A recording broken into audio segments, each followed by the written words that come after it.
when tutoring on Outschool.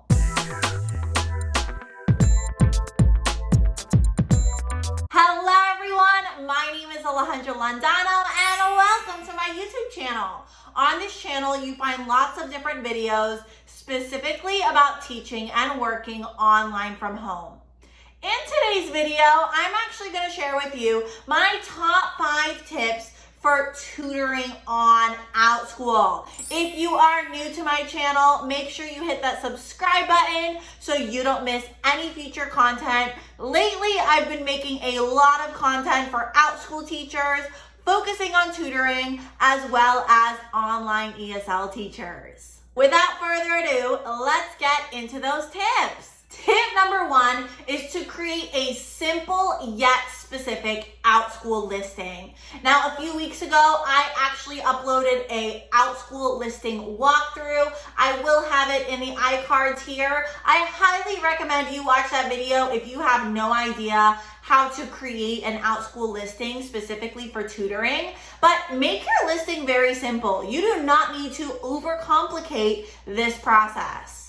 Tip number 2 is to keep track of each student's progress. Now, for my Outschool tutoring sessions, what I personally like to do is each of my students has a file folder. And within this file folder, I actually print out my lesson plan for that session. Then, as we're completing the lesson together, I check off whether the student completed the task or not.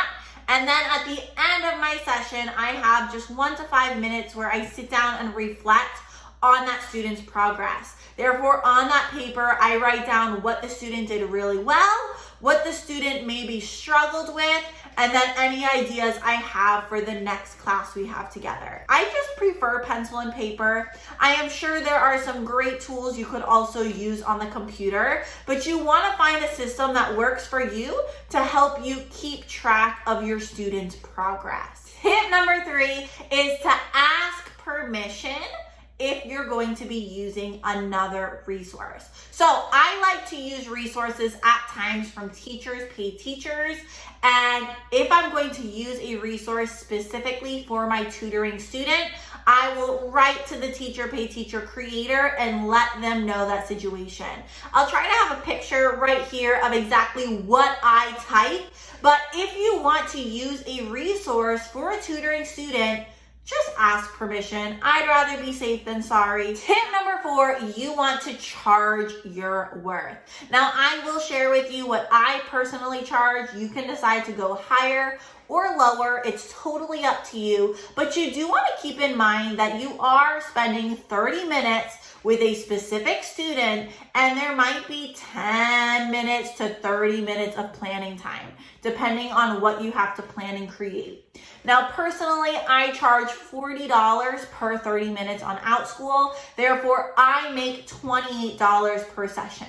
That means every hour I'm making $56. Now, at this time, I do not spend lots of time planning my tutoring sessions because I have already created so many of my own resources.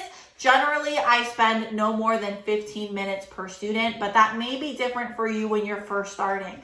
But you do want to keep that in mind. So you need to personally decide, do you want to charge that $40 like me? Do you maybe want to go a little bit lower, maybe $25, and then when Outschool takes out their fee, you would make $17.50? Or do you want to charge more? It is a personal choice. Just remember, you want to charge what you feel like you're worth. Now, the reason I feel like I'm worth $40 is because I am a qualified K-6 teacher. Therefore, I'm qualified to teach reading, writing, math, science, and social studies, because I am, or I was previously, an elementary school teacher, and I still have my teaching certificate. But again, it is a personal preference. You really need to think about what you feel your teaching qualifications and your teaching style and your teaching resources are worth. Tip number 5, you want to focus on any students you already have. Now, trying to get new students is amazing, but when you do get students, focus on those students and give them good quality classes. Make the classes fun. Connect with those students, build real relationships, and that will really just make your Outschool tutoring journey a lot more fun and successful. Now, if you want ideas of how you can actually make tutoring sessions a little more fun and enjoyable, I recommend you watch this video next.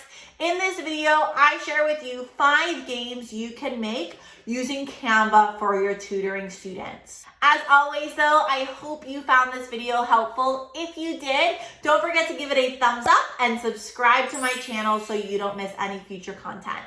I'll see you over there in my next video.